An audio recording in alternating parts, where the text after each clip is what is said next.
ang masaya kasi doon, ang layo ng ang layo ng shop, di ba? Ang layo ng SB sa school. Sabay-sabay pa. Sabay-sabay pa kami bababa, mga 4 na kilometro, 5 kilometro din yan eh.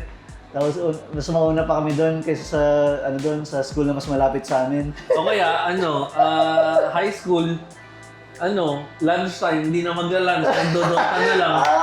Doon sa baba lang, sa labas ng gate. Alam mo, naalala ko lang, isagway ko lang, isingit ko lang din sa Ragna days natin. Yung baon, di ba may baon tayo? Oh. Para lang yun nga, para lang masakto mo yung paglalaro mo. Grabe yung tipid-tipid mo sa pagkain. Minsan hindi ka kakain, di ba? Minsan hindi ka kakain. Minsan hindi ka makakain para makalaro ka. Tapos naalala ko yung kami ni Bert. Siyempre, first year, di ba? Adik pa kami sa Ragna eh. Gagawin namin yung maghati kami. Hati kami sa isang Mr. Chips na malaki. Tapos Mountain Dew. So parang 20 pesos na yung lunch namin, okay na yan.